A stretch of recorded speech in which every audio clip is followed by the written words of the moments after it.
Apa sih yang kita inginkan untuk masa depan desa?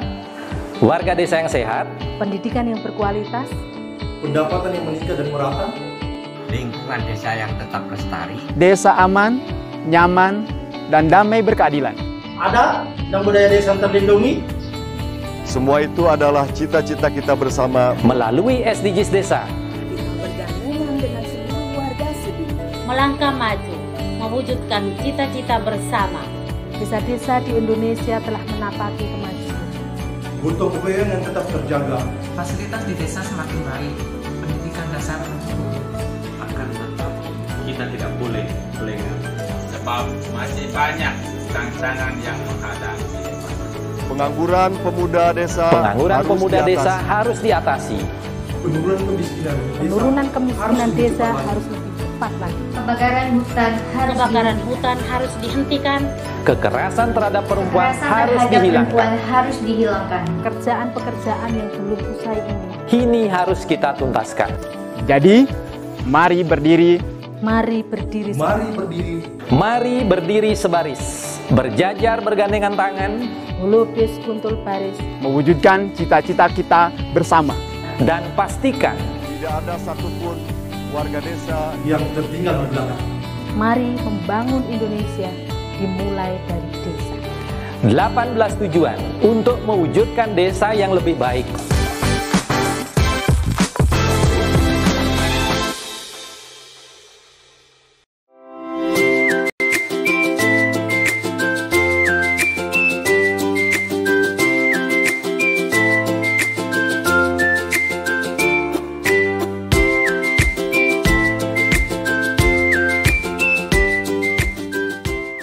Dapatkan kabar baik dan kebaikan desa dan perdesaan hanya di TV Desa News.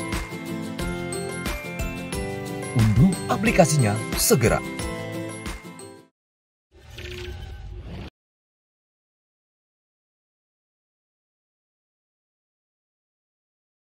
Salam SDGs Desa. Jadi sarapan SDGs itu selalu memberikan nilai.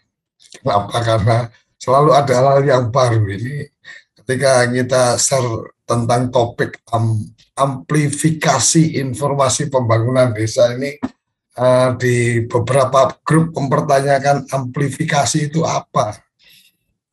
Saya tidak perlu menjelaskan amplifikasi itu apa karena akan dijelaskan langsung oleh pemilik judul, pemilik acara, Gus Ivan Novik Agusta. Coba memang saya sih memahami ya amplifikasi ya, bayanginnya amplifier gitu kan. Jadi kalau sound system itu kalau dipasang ampli kan jadi lebih keras, lebih nyaring, lebih merdu dan seterusnya. Tapi sebenarnya seperti apa amplifikasi informasi pembangunan desa? Kita akan mendapatkan pencerahannya dari Gus Ivan pagi ini. Selamat pagi, Gus. Selamat pagi, Gus Koco. Ini ingat zaman ingat zaman SMA dulu kalau bicara ampli itu selalu bicara tentang sound system yang kemudian bagaimana jadi merdu, bahkan kemudian sebelum ampli ada equalizernya kan gitu. Silakan Gus, ini amplifikasi informasi pembangunan desa ini, beberapa pertanyaan tentang amplifikasi sudah ada di grup chat dan kita akan mendengarkan penjelasannya pagi ini. Silakan Gus. Terima kasih Gus Koco, kerabat desa sekalian. Juga ini tenaga pendamping profesional yang terlihat sibuk ini karena selama dari hari Sabtu itu ada kenaikan penggunaan non-FDD sampai kemarin. Kami perlu sampaikan ada banyak WA masuk mengenai lokasi pendampingan itu belum muncul ya. Kemudian lokasi pendampingan ada yang lokasi baru dan sebagainya. Mengingat waktu yang sudah mendesak karena sebetulnya hal itu sudah disiapkan oleh BPSDM kira-kira setengah bulan yang lalu. Tapi dengan waktu yang mendesak bersama Pak Yusra nanti kami turut mempercepat gitu. Terutama ini menjelang akhir-akhir bulan seperti sekarang ini. Gitu. Jadi kalau memang ada yang kesulitan, yaitu dalam beberapa hari ini langsung dibereskan. Memang ada satu yang apa namanya itu tidak diduga sebelumnya. Misalnya satu kecamatan betul-betul tidak ada tenaga pendamping profesional sehingga perlu mengambil apa namanya peran dari kecamatan lain. Nah ini sementara konsep ketika memasukkan data di dalam Monef dana desa itu adalah pendamping lokal desa dan pendamping desa. Artinya kalau pendamping desa di satu kecamatan pindah ke kecamatan lain itu atau sebetulnya bukan pindah, nambah ke kecamatan lain itu artinya pendampingnya pindah gitu. Padahal konsepnya akan diisi oleh tenaga ahli di kabupaten. Gitu. Jadi, nah itu hal teknis yang belum diduga. Ini siang pagi ini langsung dibicarakan bersama Pak Sekjen gitu untuk hal-hal yang seperti itu. Tapi memang ada peningkatan yang menarik dan terutama by name by address yang memang ini masih ada yang harus diisi paling tidak 2 juta warga desa yang harus diisikan supaya kita tidak merugikan warga desa itu sendiri. Nah, kemudian BUMDes ini Gus Koco jadi juga langsung dirapatkan dan akan dipercepat baik di internal kementerian. Ya, Gus Halim sudah menyampaikan harus dikerahkan itu Sapa Desa untuk membantu. Jadi sudah diskusi dengan Pak Nugroho karena ini banyak WA masuk juga berkaitan sudah lama belum di klik juga setuju BUMDesnya gitu. Dan yang sudah siap untuk badan hukum. Jadi ini dipercepat ini minggu ini. Tadi malam juga masih masih rapat sampai jam 10 malam. Jadi harus ada hasilnya itu karena udah rapatnya dari pagi sampai malam, hasilnya harus ada. Nah, kemudian ada hal yang menurut kami itu penting, yaitu bagaimana mengabarkan, kalau istilah Gus Koco, kabar baik tentang desa. Ya. Jadi sebetulnya secara keseluruhan itu kabar tentang desa itu tidak terlalu menonjol kalau di dalam media massa maupun di dalam media sosial. Ya. Tapi kecuali ya di tahun 2014-2015. Ya. Namun demikian sebetulnya tetap ada hal yang penting, terutama penting di samping menarik itu tentang hal-hal terutama hal-hal yang baik tentang desa. Dan itu yang menarik adalah pelajaran selama setahun terakhir ini, hampir setahun terakhir ini, yang muncul dari Sarapan SD Desa, kemudian di TV Desa, yang kemudian muncul banyak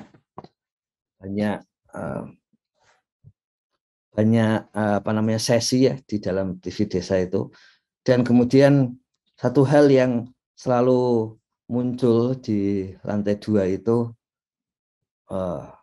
oke, kita teruskan kalau berpikirnya positif begitu. Jadi lantai 2 menunjukkan bahwa kalau positif berarti, karena itu ya hal baru bahwa kita bisa mengabarkan hal-hal yang seperti itu. Makanya kemudian menggunakan istilah media massa mengenai amplifikasi.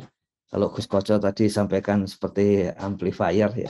Ya memang tujuannya itu untuk meningkatkan jumlah yang mendengarkan jumlah yang membaca, meningkatkan jumlah yang melihat tentang terutama pembangunan desa. Atau mungkin dengan istilah-istilah yang agak berbeda, desa membangun. Ya, nggak apa-apa, ini dalam konsep bahwa menunjukkan bahwa ada peran dari desa. Secara nasional itu memang tidak terlalu besar, makanya satu amplifikasi itu menjadi penting. Jadi ada beberapa hal, indikator-indikator yang menunjukkan memang begitu sampai ke desa, itu bagi publik tidak sepenuhnya dipahami.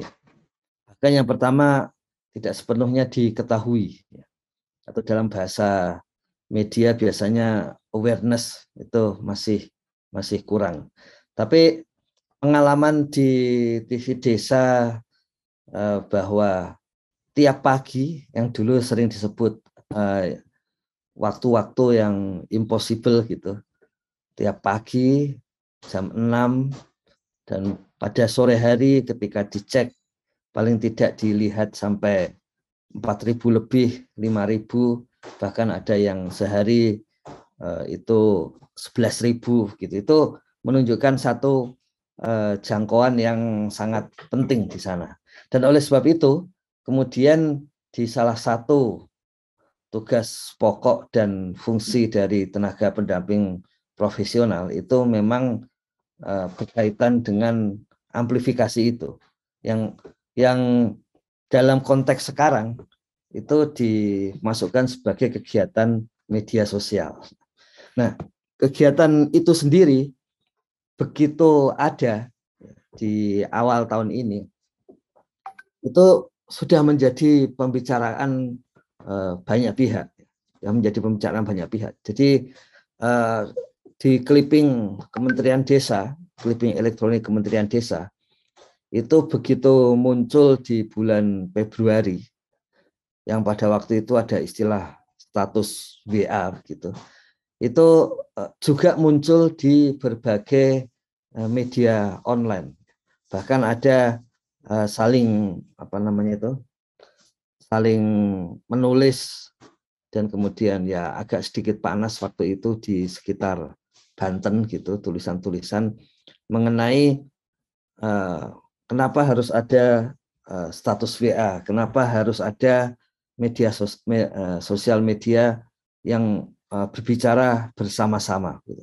dengan bahkan dengan kalimat yang sama. Tapi ini memang satu hal yang memang waktu itu ya, idenya itu adalah bagaimana kalau kita menggunakan pola komunikasi postmodern ya. Jadi dalam komunikasi yang lama itu sudut pandangnya selalu satu langkah, dua langkah seperti itu. Tapi bagaimana kalau bentuknya bukan langkah gitu ya. Jadi kalau komunikasi lama itu ada komunikator memberikan pesan, mungkin pesannya melalui media, kemudian pesannya mungkin juga ada yang mengganggu, kemudian akhirnya sampailah kepada komunikan atau yang menerima pesan. Kemudian kalau itu bentuk dialog, yang menerima pesan itu kemudian memberikan respon kepada pemberi pesan. Begitu sudut pandang lama. Apakah itu cocok? Iya, itu cocok kalau misalnya bentuknya seperti koran misalnya atau majalah gitu. Kemudian kalau bentuknya TV cocok.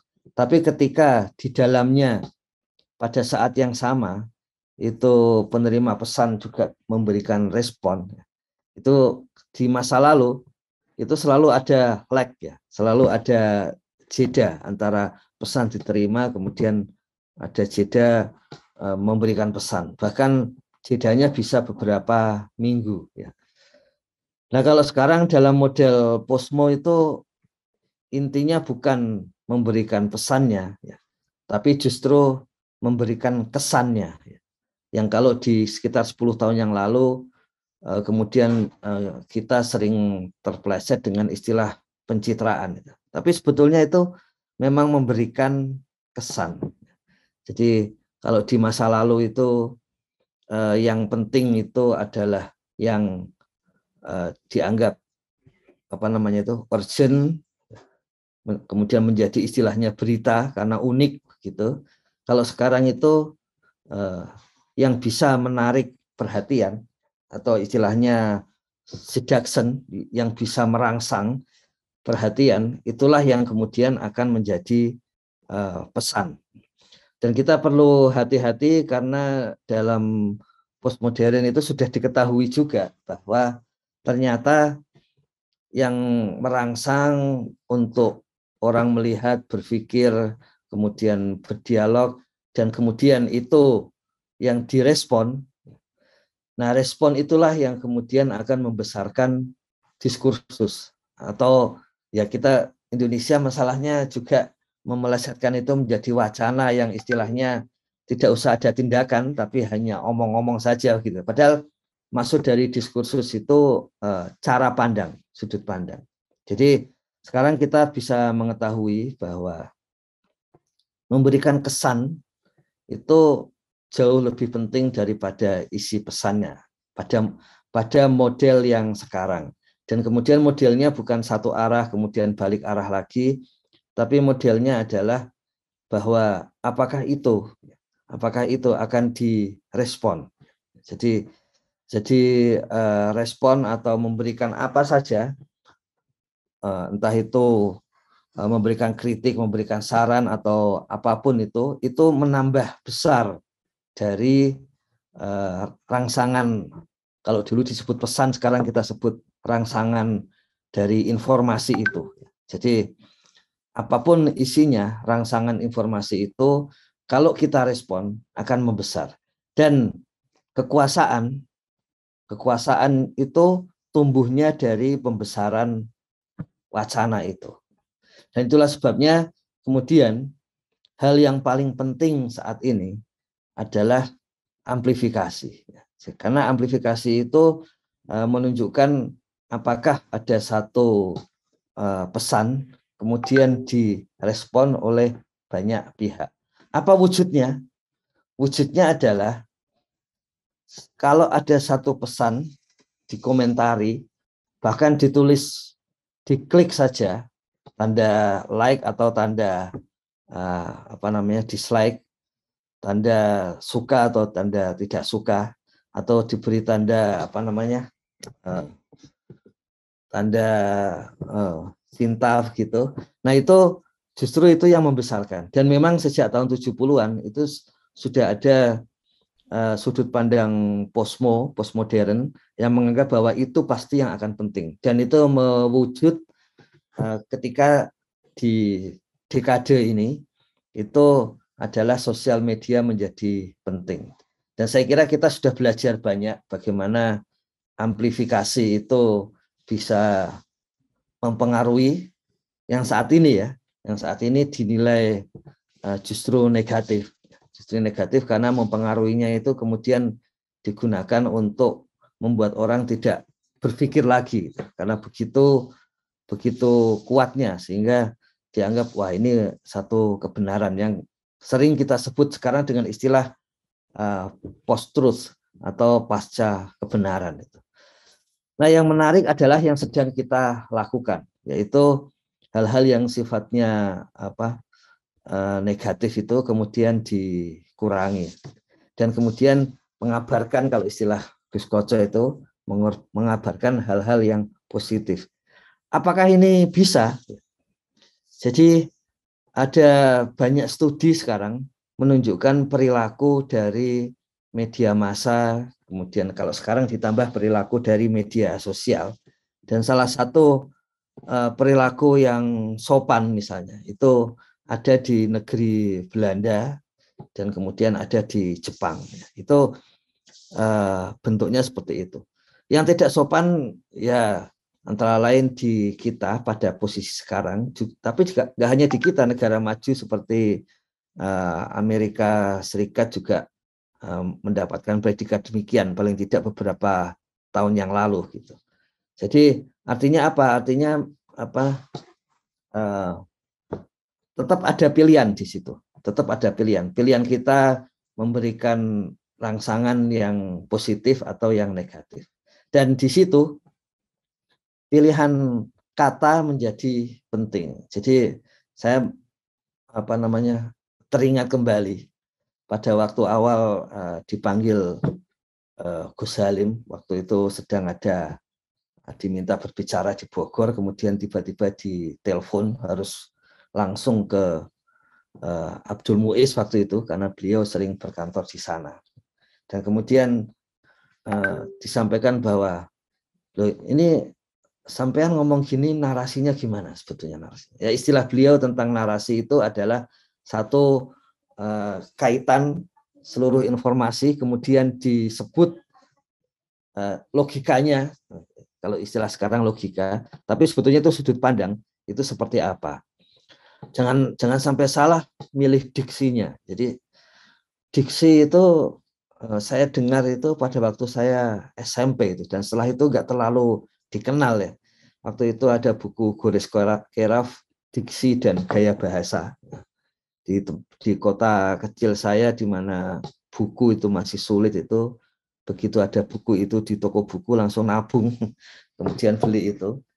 Nah sejak itu nggak pernah dengar istilah diksi, tapi sekarang kalau kerabat desa datang ke kementerian dan misalnya bertemu Gus Halim beberapa kali begitu, maka kata itu akan muncul lagi, narasi kemudian diksi. Narasi yang kalau sekarang itu juga sebetulnya terjemahan dari diskurs atau terjemahan dari diskursus.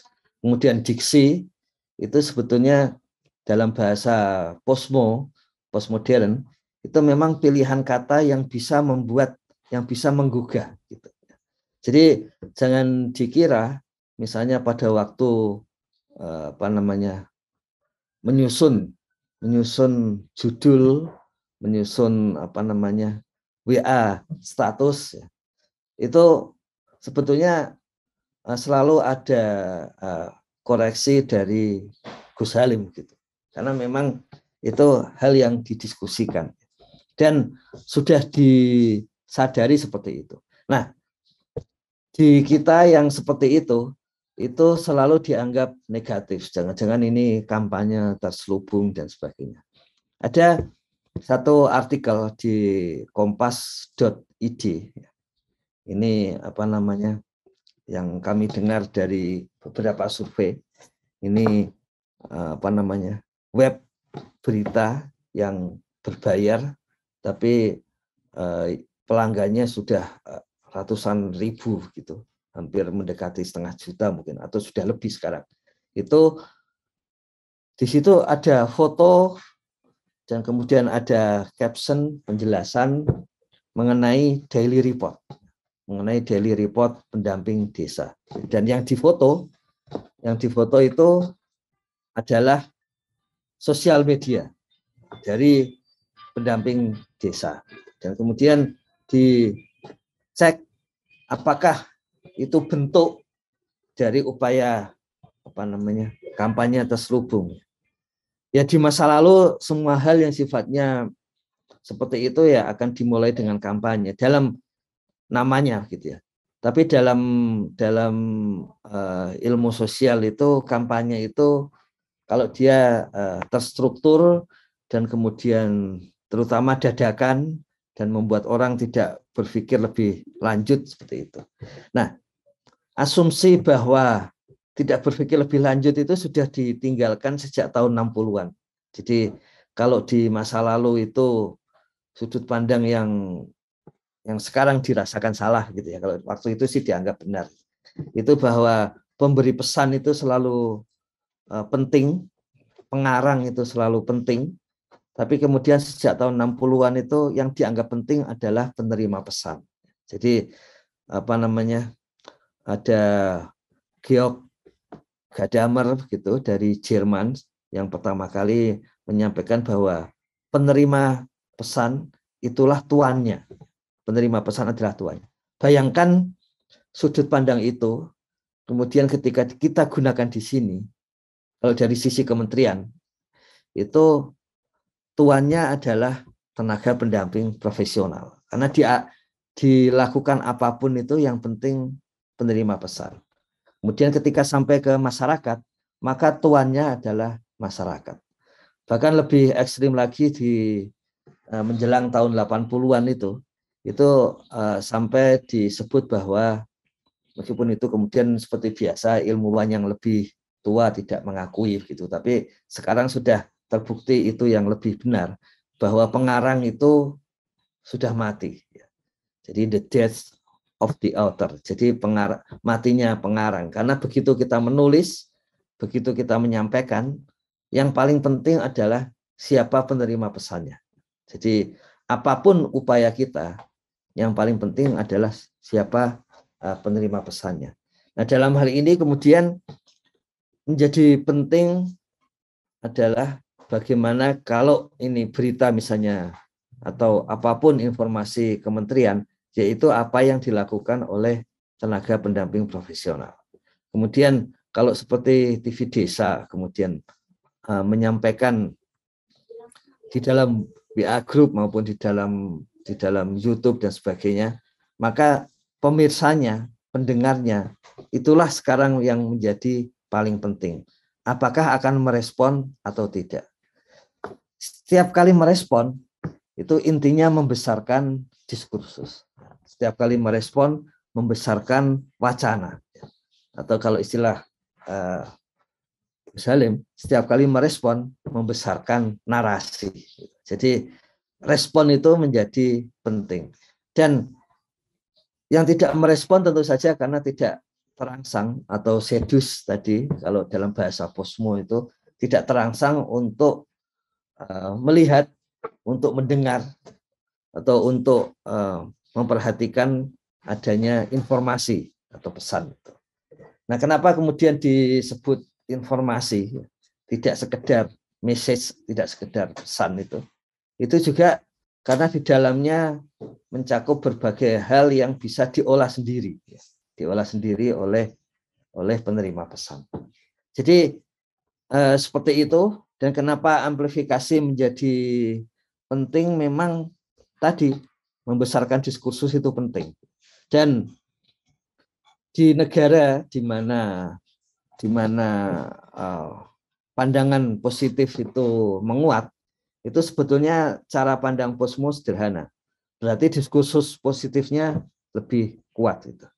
Nah, itu yang membuat semua lini saat ini bagi kita, semua lini yang bisa membesarkan diskursus, narasi, wacana tentang hal-hal baik desa, itu saat ini punya peran yang sangat penting. Jadi ada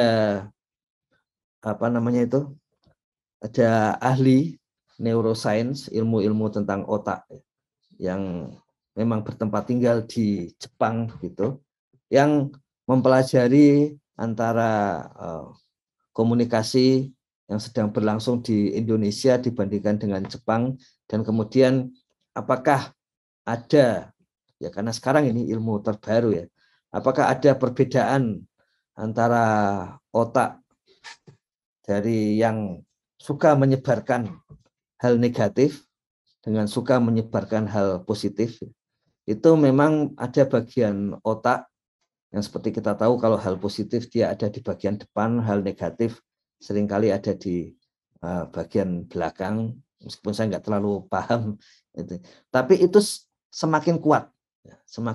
Jadi baik yang mengabarkan hal positif itu semakin kuat, semakin neuronnya itu semakin banyak untuk yang positif.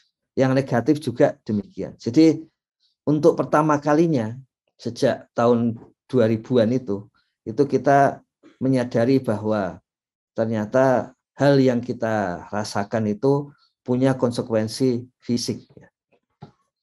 Kalau di masa lalu yang punya konsekuensi fisik terhadap tubuh itu adalah addiction. Jadi seperti narkoba ya.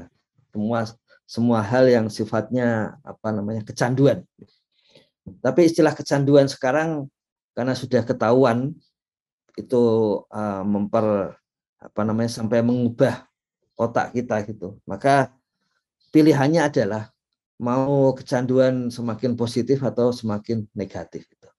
Dan yang menarik dari sudut pandang neuroscience itu bahwa kita bisa saling memperbaiki, ya istilah mereka ya, saling memperbaiki otak kita itu dengan komunikasi yang sama-sama positif itu. Jadi ternyata yang membuat kita saling berkomunikasi juga otak kita gitu. Contohnya yang paling sering yang sekarang sudah ada di buku-buku gitu.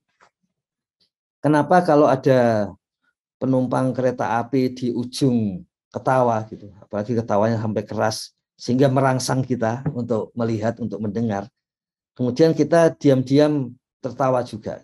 Itu bagian dari posmo tentang seduction, tentang merangsang itu. Tapi kemudian itu juga dipelajari neuroscience bahwa antar otak itu saling berkomunikasi. Dan itulah yang kemudian ini tenaga ahli, ada satu ahli neuroscience Jepang yang memang ke Kementerian Desa beberapa kali untuk memberikan informasi, meskipun sekarang jadinya kita sudah tahu juga bisa mencari informasi sendiri tentang neuroscience itu. Nah, otak berkomunikasi dengan cara seperti itu. Jadi sangat penting pengaruhnya, dan dengan demikian maka menjadi jelas target dari membangun desa itu terutama adalah selalu memberikan rangsangan yang baik, karena kalau itu bisa sampai mempengaruhi otak, artinya akan tertanam selama bertahun-tahun sesudah kita sekarang ya. Paling tidak kita sekarang punya periode SDGs desa yang sampai 2030 itu. Paling tidak setelah itu salah satu sumbangan penting yang kita sedang bangun adalah membuat konstruksi, bukan hanya itu, tapi konstruksi otaknya saja itu adalah yang positif itu. Apakah itu bisa ataukah itu sulit? Tentu saja bisa. Sudah ada buktinya kan itu kan. Sudah ada buktinya tadi contohnya di Belanda dan Jepang. Apakah itu sulit? Ya. Lebih sulit daripada kita mengajak negatif. Jadi sejak awal abad 20, 1900-an, sejak Sigmund Freud itu menemukan istilah bawah sadar yang sebetulnya itu sekarang diketahui konsep yang tidak sepenuhnya benar. Karena sebetulnya semua yang istilahnya bawah sadar itu sama-sama ada di otak gitu, sama-sama ada di dan itu bentuknya sederhana, selalu bentuknya hanya saraf, melatih saraf ya. Dan kemudian itu kalau bisa orang terlatih, maka kemudian bisa melakukan tanpa harus berpikir. Sama seperti melatih anak-anak kemudian bisa berjalan tanpa harus memikirkan langkahnya. Yang pertama pasti memikirkan langkahnya gitu. Sama kalau kita makan dengan sendok, padahal itu kan hal yang sulit secara logika ya, karena kita nggak melihat. Kemudian kok bisa pas sendok itu kok bisa masuknya ke mulut kita, gitu. Padahal kita nggak melihat seperti itu. Jadi hal-hal yang tadinya harus dipelajari, kalau itu sering dilakukan, kemudian itu tidak dipikir lagi. Yang kemudian oleh Freud itu disebut sebagai bawah sadar. Nah, sejak awal Freud menemukan bahwa informasi-informasi negatif kenapa kok lebih mudah melekat bahkan bertahun-tahun. Sempat ada yang curiga, jangan-jangan karena yang datang ke dokter kan memang yang sakit gitu. Kalau yang sehat kan tidak datang ke dokter. Makanya kemudian di tahun 60-an itu gantinya ada orang yang mempelajari orang-orang yang sukses, orang-orang yang selalu gembira. Jadi, tapi kita lihat satu persatu. Jadi di tahun 1900-an awal ketika Freud mempelajari tentang ilmu jiwa itu, yang itu menjadi hal yang penting saat ini karena itu basis yang kemudian dipecahkan dengan neuroscience itu. Antara lain begitu. Nah, ditunjukkan ada hal-hal yang sifatnya bawah sadar, yang itu mempengaruhi kondisi kesadaran. Jadi, asumsi Freud itu bawah sadar ya asmara, kemudian kekerasan itu kemudian membenci orang, itu hal-hal yang lebih banyak mempengaruhi, ya. Kemudian karena itu kalau itu ditekan, menurut Freud itu justru akan merusak kejiwaan gitu. Makanya justru harus dilepaskan. Jadi versi dari Freud seperti itu. Tapi yang menarik di tahun 60-an, ya, sebaliknya itu justru yang positif itu ternyata juga ada orang yang ketika dipelajari memang selalu berpandangan positif gitu. Dan ada masa-masa ketika asik, kalau di dalam agama-agama, ajaran agama lama disebut trans dan sebagainya gitu. Semua orang yang berpikiran positif itu selalu pernah mengalami masa keasikan itu. Atau kadang-kadang di dalam neuroscience itu disebut momen aha gitu. Momen ketika kita tiba-tiba rasanya semuanya mudah gitu. Semuanya mudah, semuanya sederhana gitu. Nah, di dalam sudut pandang sekarang lebih banyak komponen yang membuat kita takut daripada komponen yang membuat kita berani. Itu yang menunjukkan bahwa temuan Freud seabad yang lalu itu memang masih relevan. Lebih banyak wacana, diskurs yang menakut-nakuti daripada yang membuat positif. Karena itu yang mempengaruhi kita. Apakah jumlahnya banyak atau sedikit? Dari sisi persentase sebetulnya lintas abad pun itu sebetulnya relatif sama. Jadi tidak ada perubahan kemudian sekarang jadi lebih banyak haters, lebih banyak yang saling benci atau enggak. Sebetulnya secara global perhitungannya itu ya sama. Tapi karena kita tinggal hidup di wilayah yang mana gitu.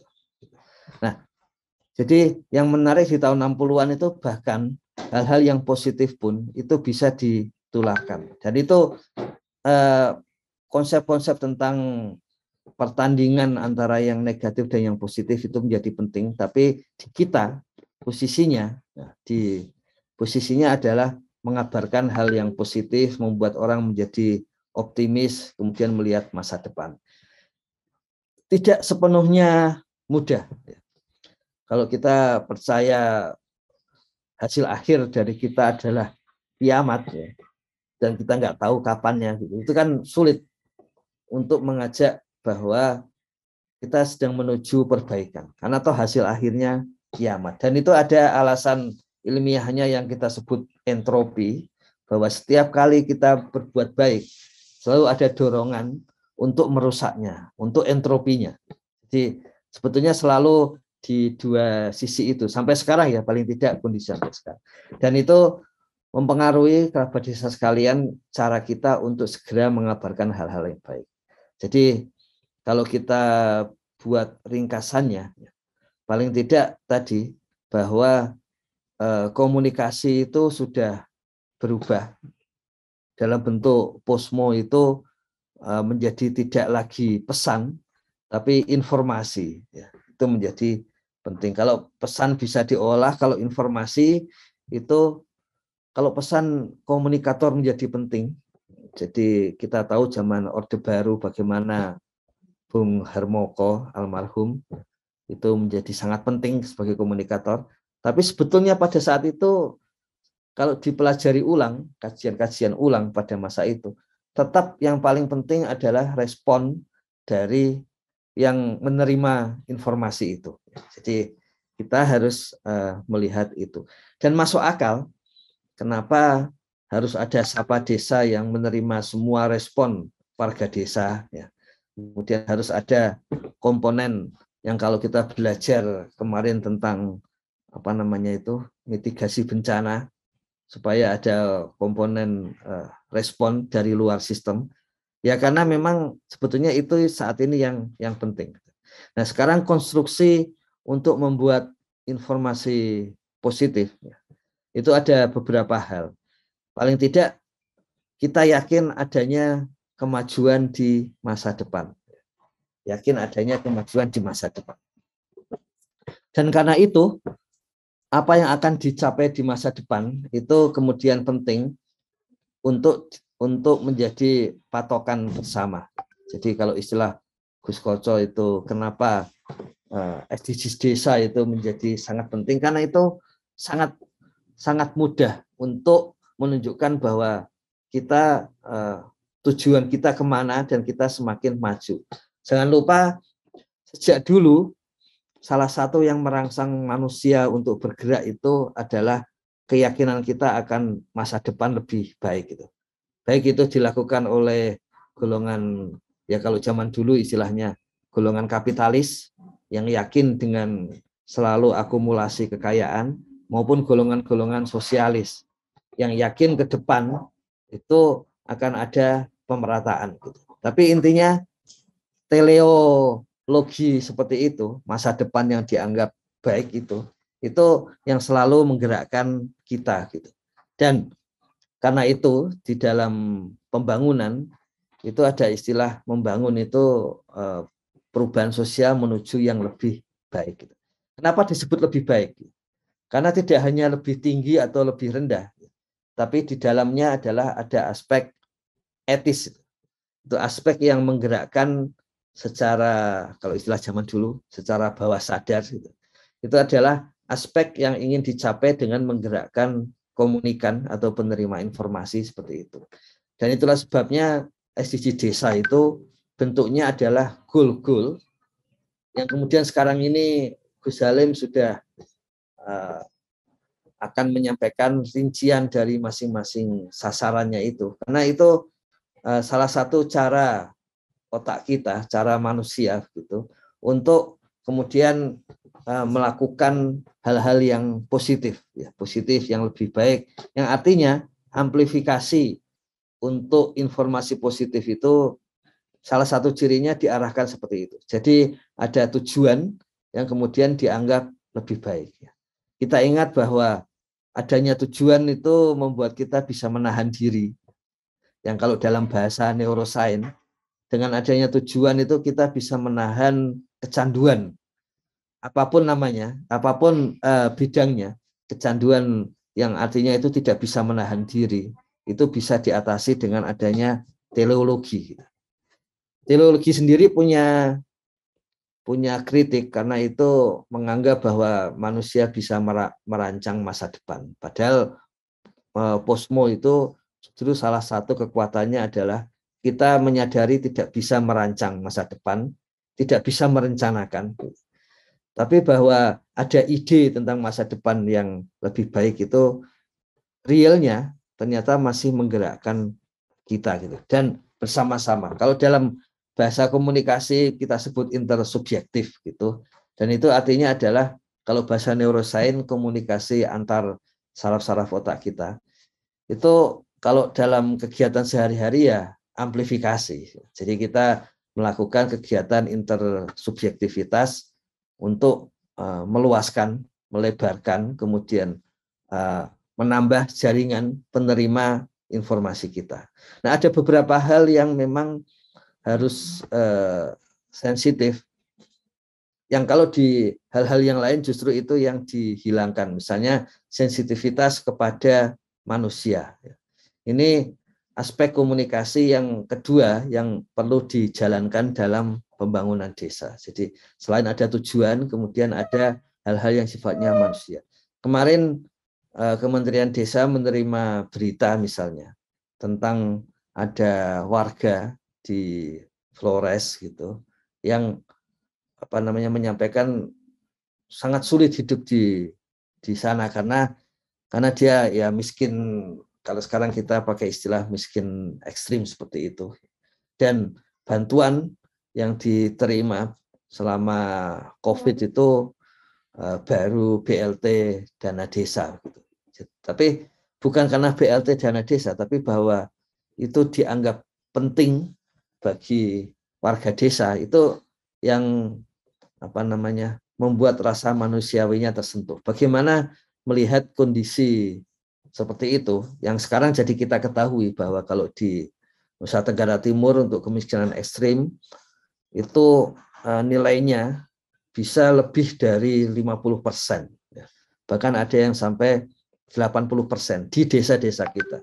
Karena sudah dikumpulkan data SDGs desanya sampai 100% di tiap desa, dan kita melihat bahwa kemiskinan ekstrimnya sampai seperti itu. Jadi memang hal seperti itu harus bisa menyentuh rasa manusiawi. Dan ini sebetulnya keahlian Gus Koco dan tenaga pendamping profesional, kepala desa, setiap pimpinan wacana di antara kita sebetulnya pasti punya bakat seperti itu.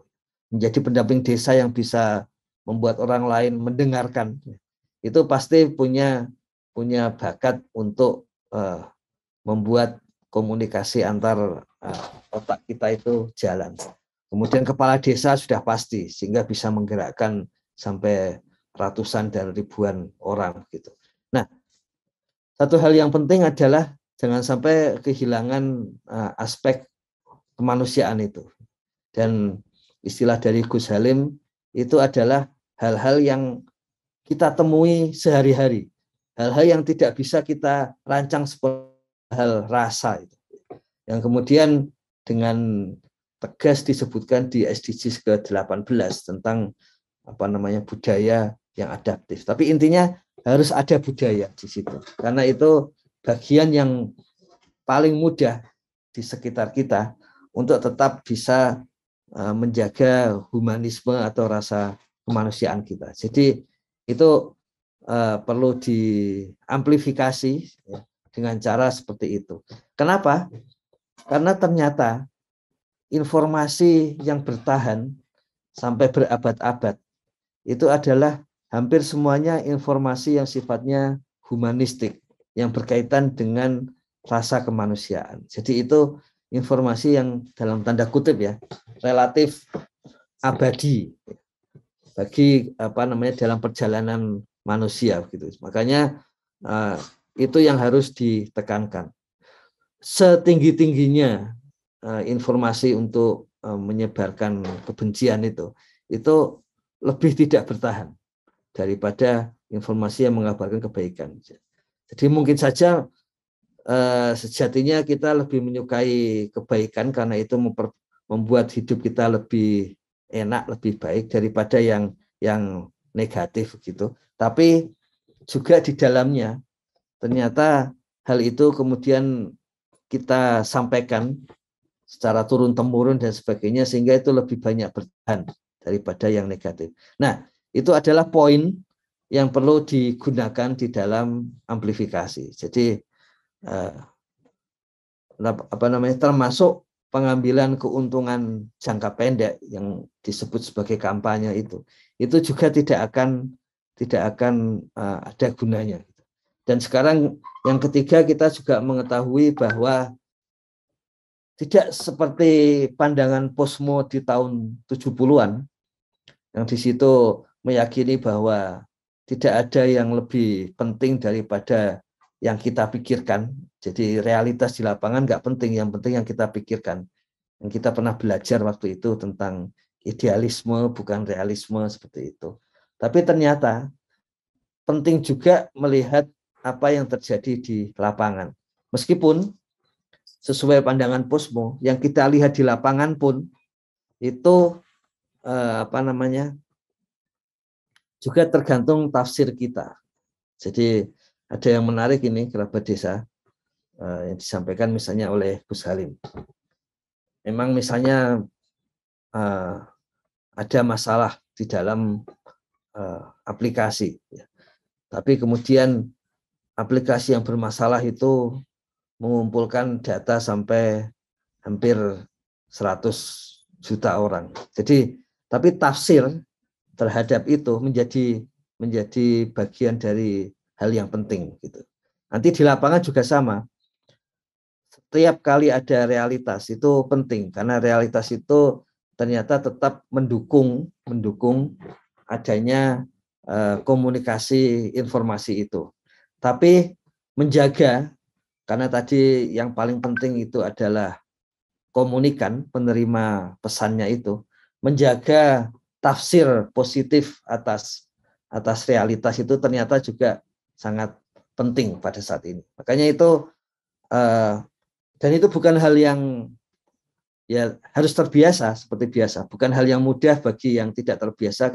Kalau sudah terbiasa akan menjadi mudah. Contohnya, pasti di lapangan banyak masalah, baik itu dialami kepala desa, perangkat desa, tenaga pendamping profesional, tapi ya harus melatih. Tadi disampaikan dulu Sigmund Freud melihat bawah sadar, yang sebetulnya di tahun 60-an diketahui yang penting latihan, dan sekarang diketahui bahwa sebetulnya kita sedang melatih saraf di otak kita supaya tendensinya menjadi positif. Jadi bayangkan seperti sering kita diskusikan, bayangkan kita mengalami hal yang negatif, tapi warga desa itu adalah yang betul-betul lebih merasakan. Jadi kalau kita nggak ada lilin-lilin positif atau istilahnya Bung Hatta itu ya akan sulit untuk membuat desa sepenuhnya optimis gitu. Sehingga memang masuk akal bahwa setiap kali sampai ke lantai 2 perihal sarapan SDG desa, kemudian tentang WA group sarapan, itu kata kuncinya adalah positif itu, berpikir positif itu. Karena memang kita ketahui saat ini paling tidak ya, pengetahuan manusia itu menunjukkan ya caranya salah satu jalurnya yang ditempuh seperti ini. Jadi ini memang jalur yang perlu ditempuh, yang istilah dari kalau dalam apa namanya publisistik zaman dulu kan harus ada orang makan anjing jadi berita daripada anjing makan orang. Tapi tetap ada koran media yang tetap mengedepankan humanisme. Jadi apa namanya, ada banyak media yang justru humanisme itu ditaruh di halaman 1, ditaruh di halaman 1, dan kemudian ditaruh di sebelah kanan bawah atau kiri atas. Kiri atas diagonal ke kanan bawah itu sejak lama diketahui oleh para ahli komunikasi sebagai cara mata kita memandang. Jadi kiri atas sampai ke kanan bawah. Makanya itu hal-hal yang penting selalu ditaruh di kiri atas atau di kanan bawah. Dan apakah itu dikedepankan, yang kemudian kalau dalam koran ditaruh di halaman 1, halaman depan, itu menunjukkan posisi dari pemberi informasi itu mau kemana. Jadi saya ingat juga Gus Koco misalnya, ya sebetulnya selalu ada dua sisi, langsung memberitakan keburukan atau kebaikan, tapi kita lihat manfaatnya bagi warga desa. Bagi warga desa tetap saja harus ada kritik, tentu saja, bukan berarti nggak ada, karena itu tadi apa namanya sebagai makanan untuk memperbaiki komunikasi kita. Tapi kalau itu untuk menambah kebaikan bagi warga desa, maka amplifikasi itu menjadi sangat penting. Nah, karena itulah posisi dari, kalau istilah Clifford Geertz itu disebut sebagai cultural bridge, jadi jembatan kultural. Kalau di dalam masa Orde Baru disebut komunikasi 2 langkah.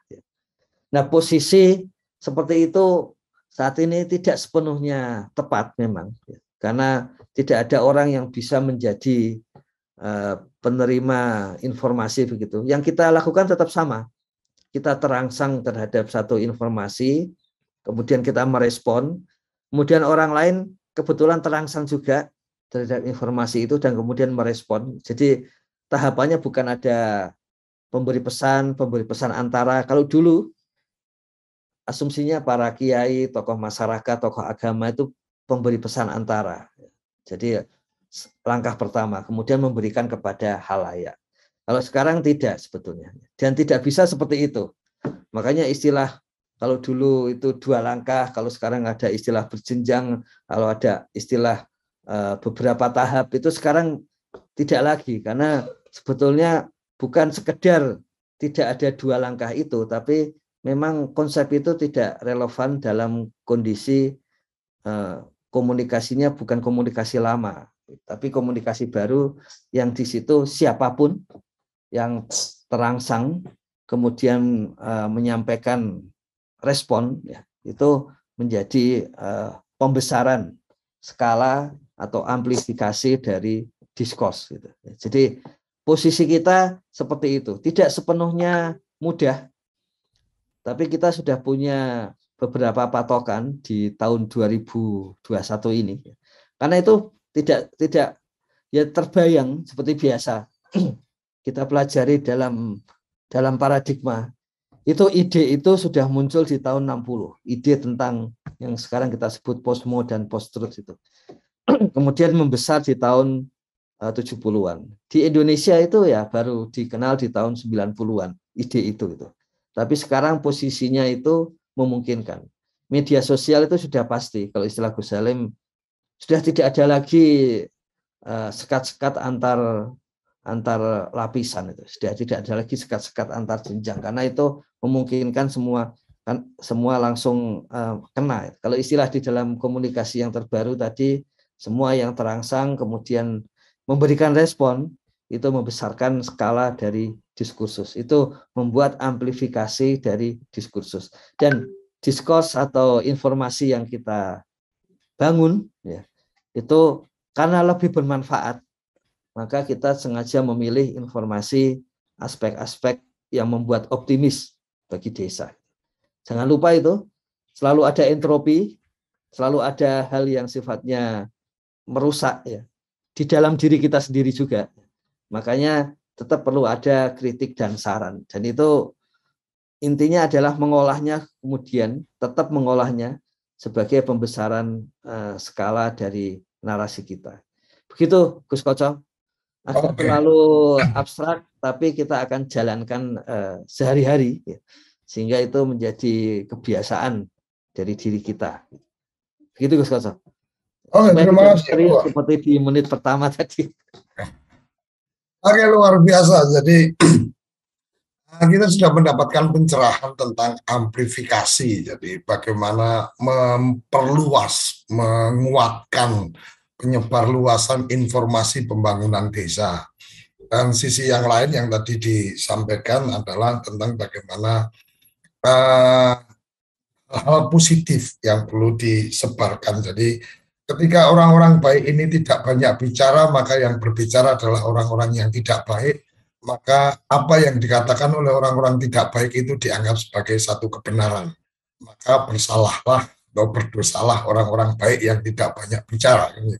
Nah, ini menarik bahwa hari ini dengan teknologi informasi, media, bahkan media sosial itu sudah menjadi pilar demokrasi yang keempat. Jadi bagaimana berperan cukup besar. Dan di akhir, mungkin di closing dari tadi yang disampaikan tentang bagaimana komunikator dengan komunikan ini memang memerlukan bakat. Jadi apakah teman-teman pendamping profesional ini memang bakatnya di situ atau tidak, itu menjadi bagian yang penting juga. Oleh karenanya TV Desa dengan Desa Institute kita juga sedang mencoba mengembangkan menemukan bakat. Jadi terlambat tidak ada masalah sebenarnya ketika kita mengenali bakat kita, karena kita akan bekerja di tempat yang memang sesuai dengan selera kita atau sesuai dengan bakat kita.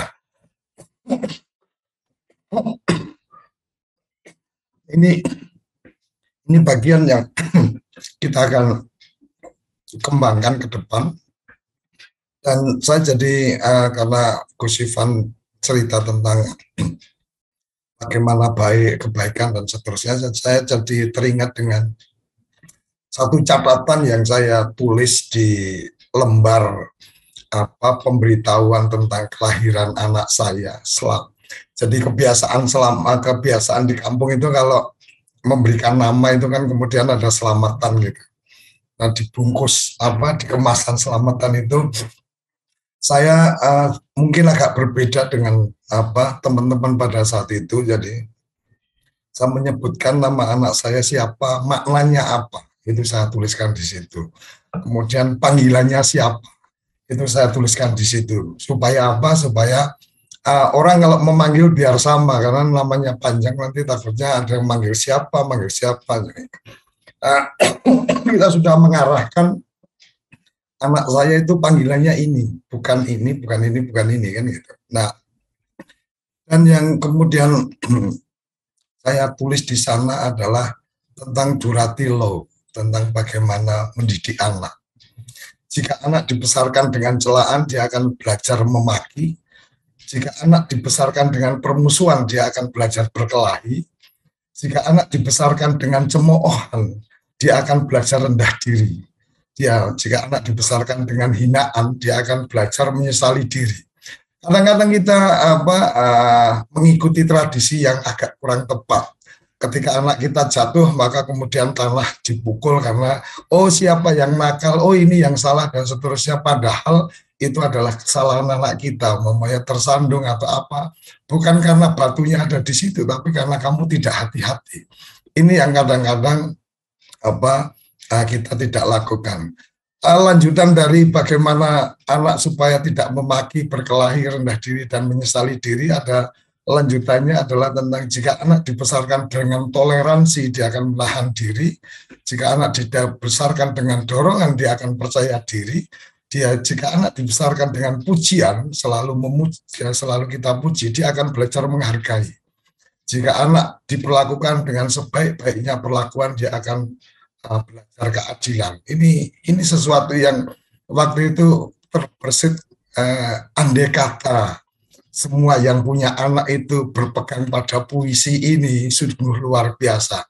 Karena yang terakhir itu jika anak dibesarkan dengan rasa aman, dia akan belajar tentang kepercayaan dia. Jika anak dibesarkan dengan dukungan, dia akan menyenangi dirinya.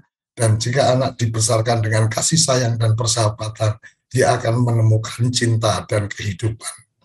Ini sesuatu yang luar biasa yang saya tidak pernah menyesal men-share itu di kotak selamatan anak saya bagikan ke tetangga, karena ternyata beberapa kemudian menyimpan itu. Kemudian dia berusaha untuk anaknya tidak akan diajarkan mencela, tidak akan diajarkan bermusuhan, tidak akan diajarkan mencemooh, tidak akan belajar di penghinaan dan seterusnya.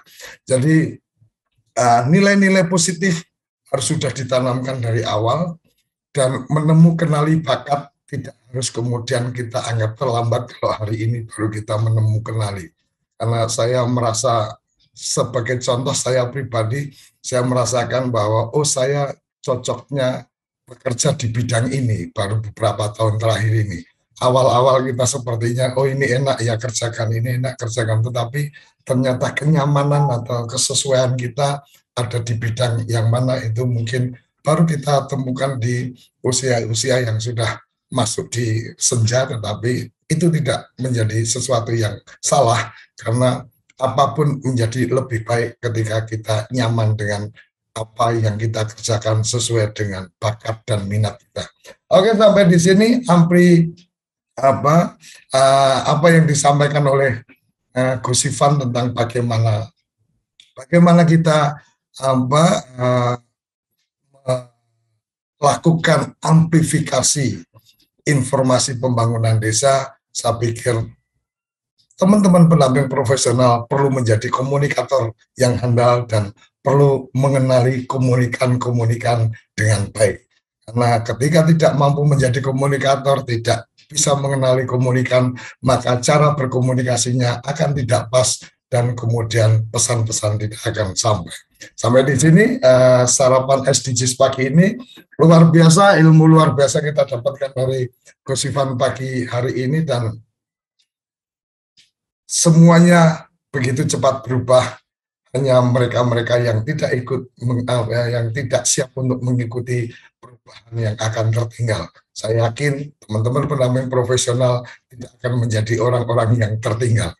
Sampai di sini, salam bahagia kerabat desa Indonesia. Mari berdiri sebaris, sulubis kentur baris. Salam SDGs desa, salam desa. Terima kasih. Apa sih yang kita inginkan untuk masa depan desa? Warga desa yang sehat, pendidikan yang berkualitas, pendapatan yang meningkat dan merata, lingkungan desa yang tetap lestari, desa aman, nyaman, dan damai berkeadilan. Adat dan budaya desa terlindungi. Semua itu adalah cita-cita kita bersama melalui SDGs Desa. Bergabung dengan seluruh warga Sebi. Melangkah maju, mewujudkan cita-cita bersama. Desa-desa di Indonesia telah menapaki kemajuan. Butuh kebayaan yang tetap terjaga. Fasilitas di desa semakin baik, pendidikan dasar mencukupi. Akan tetap kita tidak boleh lengah. Sebab masih banyak tantangan yang menghadapi depan. pengangguran pemuda desa. Pengangguran pemuda desa harus diatasi. Penurunan kemiskinan desa harus lebih cepat lagi. Kebakaran hutan harus dihentikan. Kekerasan terhadap perempuan harus dihilangkan. Pekerjaan-pekerjaan yang belum usai ini harus kita tuntaskan. Jadi, mari berdiri. Mari berdiri. Mari berdiri sebaris. Berjajar bergandengan tangan. Melukis kuntul baris. Mewujudkan cita-cita kita bersama. Dan pastikan tidak ada satupun warga desa yang tertinggal di belakang. Mari membangun Indonesia dimulai dari desa. 18 tujuan untuk mewujudkan desa yang lebih baik.